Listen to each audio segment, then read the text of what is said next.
ভাইয়ের সঙ্গে মিস্টার ব্যানার্জির মেয়ের বিয়ের কথাটা কালকেই তো। শুভর উপরে চরের বদলা নিতে সাজবাতের জন্মদিন ভেস্তে দেওয়ার পরিকল্পনা করল আরিয়া। আরিয়াকে প্রোটেক্ট করতে ইন্ডিয়া ফেরার সিদ্ধান্ত নিল আকাশ। হ্যাঁ, এরকমই দৃশ্য হতে চলেছে আজকের গৃহপ্রবেশ ধারাবাহিকের এপিসোডে। শুরুতেই আমরা শুভকে দেখতে পাই। সে স্ত্রীর কিডন্যাপিংয়ের হিস্ট্রি জানার জন্য গোয়েন্দা বিভাগের কর্মকর্তার ল্যাপটপ ঘাটাঘাটি করছিল, কিন্তু ল্যাপটপের পাসওয়ার্ড দেওয়া থাকায় সে আর কিছুই করতে পারে না। এরপর আমাদের রায়বারের দৃশ্য দেখানো হয়। সেখানে আরিয়া এবং তার বন্ধুদের পার্টি করতে দেখে রঞ্জনী লোক সামলাতে পারে না। তখন সে নিজেও আরিয়া এবং তার বন্ধুদের সাথে নাচানাচি করতে শুরু করে। পরবর্তীতে সেখানে কেশব এবং সেবন্তী চলে আসে, আর আরিয়া ও রঞ্জনের এ ধরনের কর্মকাণ্ড দেখে অবাক হয়ে যায়। এরপর সে আরিয়ার কাছে আসে এবং তাকে বকাবকি করতে থাকে।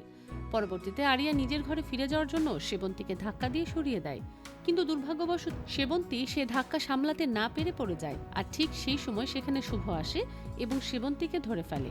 পরবর্তীতে শুভ আরিয়ার কাছে আসে এবং তাকে একটা থাপ্পড় মারে, যা দেখে আরিয়ার বন্ধুরা অনেক ভয় পেয়ে যায় এবং সেখান থেকে পালিয়ে যায়।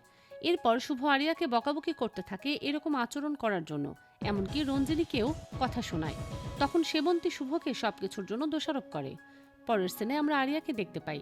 সে ঘরে ঢুকে শুভর থাপ্পড়ের কথা মনে করে কাঁদতে থাকে এবং শুভকে উদ্দেশ্য করে বলে সে সবকিছুই দয়া দেখাচ্ছে এবং অভিনয় করছে। এরই মধ্যে আরিয়া নিজেকে উদ্দেশ্য করে বলে, আমি কেন কাঁদছি? আমার ড্যাড আমাকে তো এরকম শেখায়নি। আমার উপরে যে আঘাত করবে তাকে পাল্টা আঘাত করতেই আমাকে শিখিয়েছে আমার ড্যাড। এবার মিসেস রয় বুঝবে আমি কি জিনিস। অন্যদিকে শুভ আরিয়াকে থাপ্পড় মারার অনুশোচনায় কষ্ট পেতে থাকে। এমনকি সে বুঝতে পারে আরিয়াকে এভাবে একা রেখে যাওয়া ঠিক হয়নি। পরবর্তীতে সে আরিয়ার কাছে আসে এবং তার রাগ ভাঙানোর চেষ্টা করে, কিন্তু আরিয়া তার সাথে খারাপ আচরণ করে ঘর থেকে বের করে দেয়। পরের সিনে আমরা আকাশকে দেখতে পাই। সে ড্রয়িং করছিল, ঠিক সে সময় তার কাছে আরিয়ার হাউস বিল্ডিং এর মালিকের কল আসে।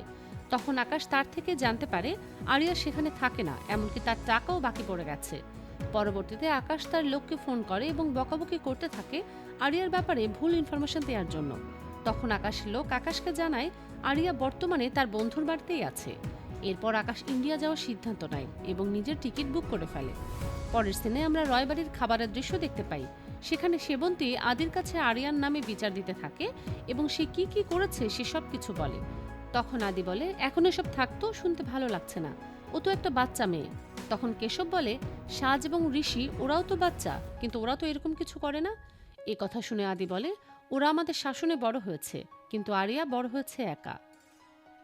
আদির কাছে এসব কথা শুনে শুভ বলে, এই জন্যই মেয়েটা সবসময় ভুল করে আর শাস্তি ভোগ করে।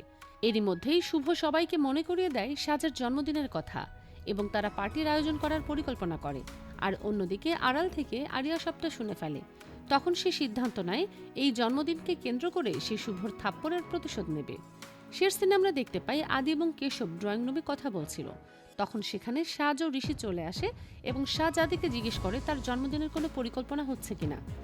তখন একে একে বাড়ির সকলেই সেখানে হাজির হয় এবং সাজের জন্মদিন উপলক্ষে কি কি আয়োজন হবে সবটাই বলে।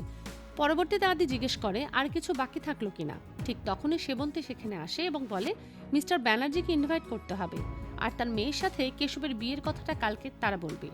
সেবন্তীর মুখে এই ধরনের কথা শুনে সেখানে থাকা সকলেই অনেক অবাক হয়ে যায়।